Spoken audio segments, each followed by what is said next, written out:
I'm going to give it to Strelok. He's probably prepared for any sort of 2 racks. He's seen the games beforehand, so he knows exactly what's going on. I'm going to give it to Strelok, 2-0, 2-1, either way.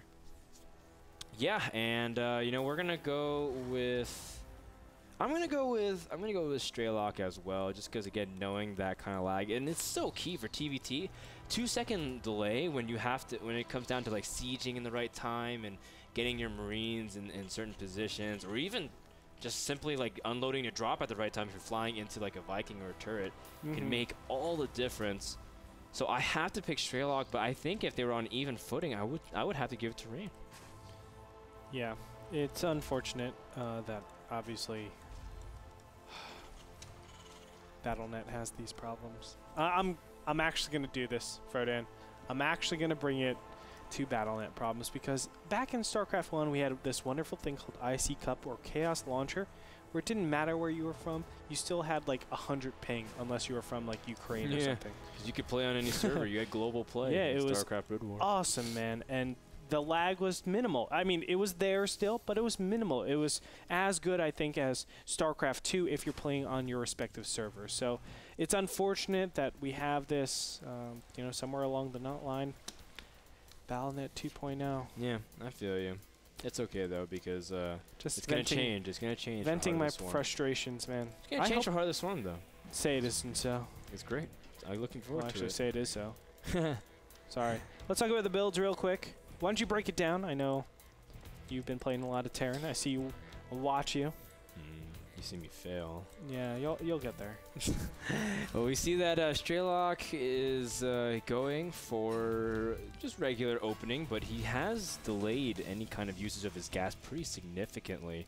Rain already has his factory almost completed. The fact that his factory is this late does give Rain a lot more flexible options, just in terms of how he wants to organize his build. He is going for a reactor immediately, though. Yes. And this could be reactor Hellions. Yeah. This could also just be Marine Hellion expand. Normally, if you want to go Marine Hellion Starport, you would actually not get this reactor after 3 Marines, or after 1 Marine rather. Excuse me. But somehow did he? How did he fit? Oh, he went. I'm sorry. He went reactor first. That's why. Yeah. He did You're go reactor. And then it just gives Rain the ability to do that Marine Hellion drop that can be really devastating early on. As you can see, Rain is still on 1 gas, a very clear indication he wants to just get out initial pressure and then be able to just maybe expand behind it, or depending on what his opponents do, react. And again, that's just a way to get his mobility up early on. Strelok going to opt for a more standard opening, you know, reactor on his barracks, tech lab for his factory, or it could be straight up for the starport, depends on how he wants to bend it.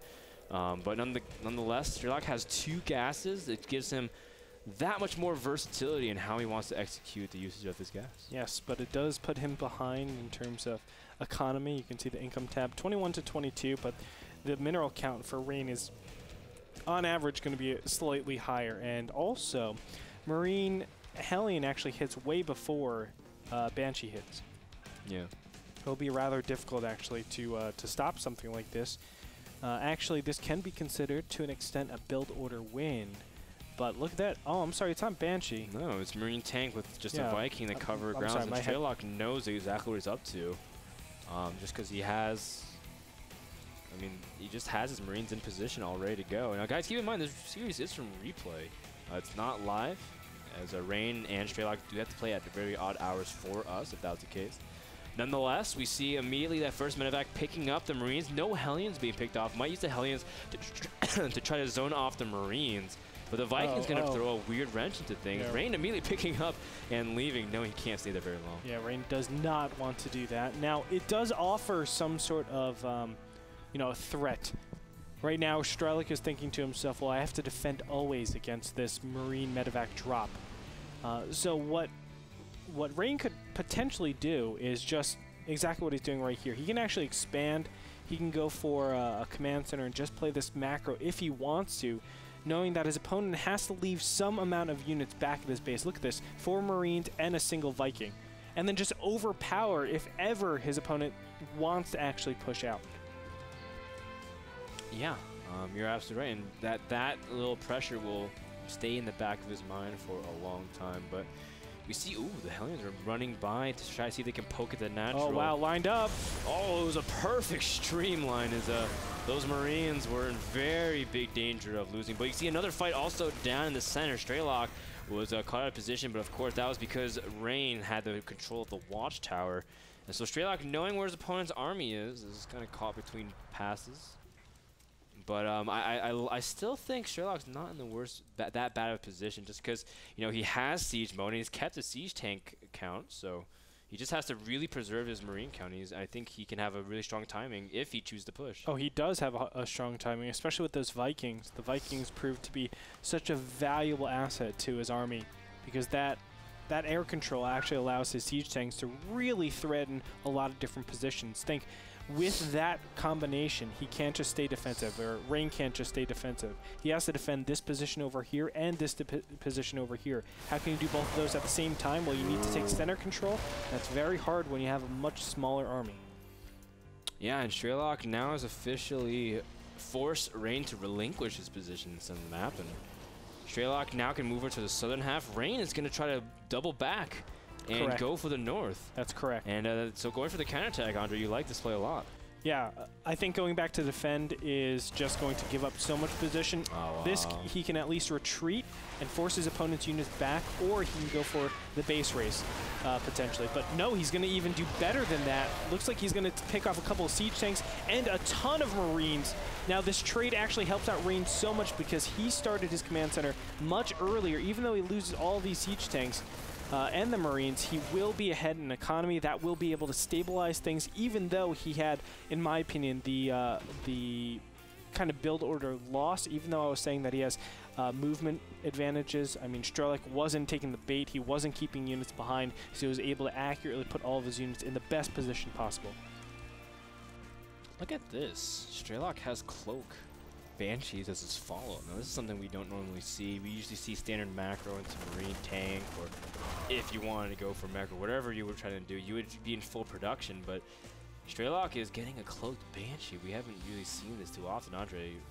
It's mind games. Yeah, just playing really against the metagame. A lot of people would say you would never go cloak Banshees in this position. Just because cloak Banshees doesn't really get you a lot. A lot of times engineering base would already be up.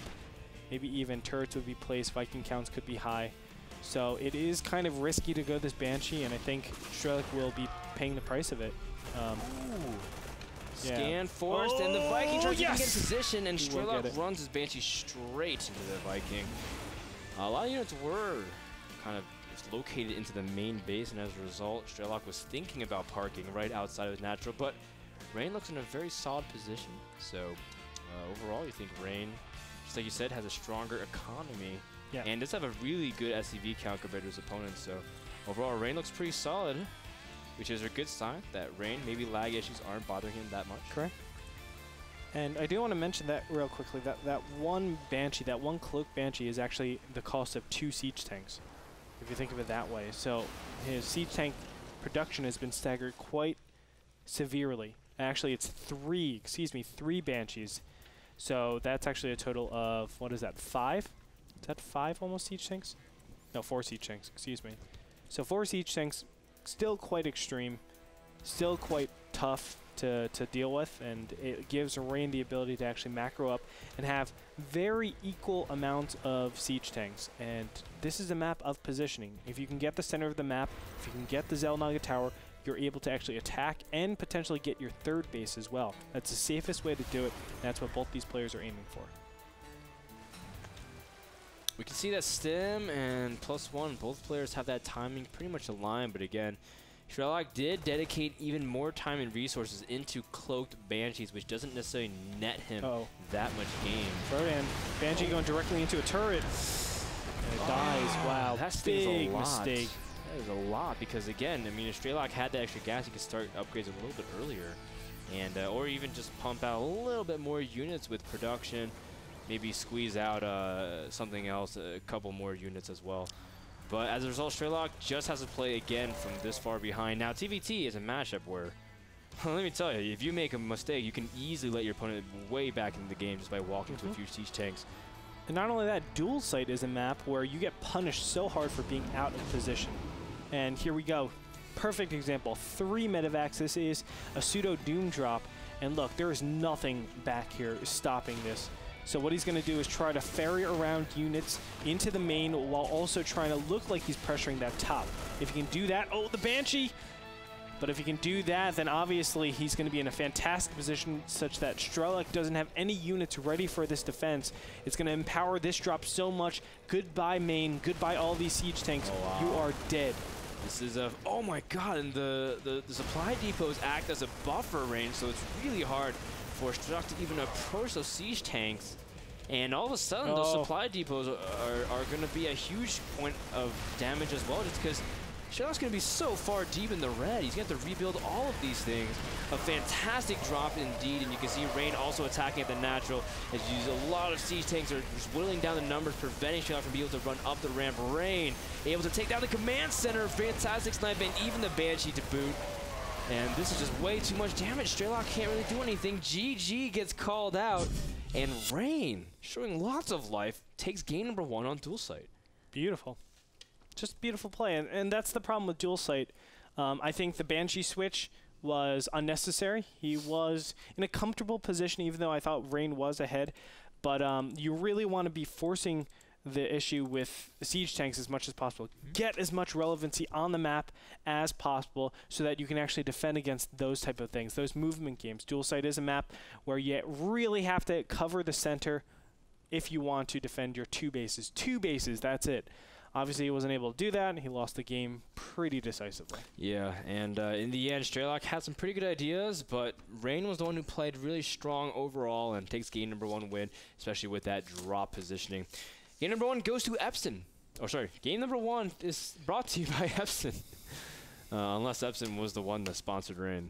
But Epson is the number 1 projector brand worldwide. Check them out at epson.com. And while you're checking them out, we'll take a quick commercial break. So when we come back, game number 2 between Strelok and Rain when we return.